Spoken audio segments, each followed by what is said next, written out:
ఇవాళ ఈ రాష్ట్ర ప్రభుత్వం ముందు 5 డిమాండ్లు సూటిగా పెడతా ఉన్నాం.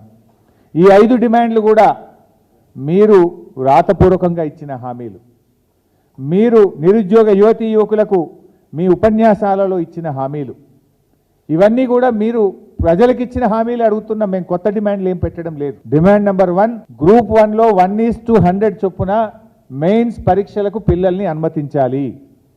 డిమాండ్ నెంబర్ 2, గ్రూప్ 2లో 2000 ఉద్యోగాలు పెంచి గ్రూప్ 3లో 3000 ఉద్యోగాలు పెంచి గ్రూప్ 2, గ్రూప్ 3 పరీక్షలు నిర్వహించాలి అని చెప్పి డిమాండ్ చేస్తూ ఉన్నాం.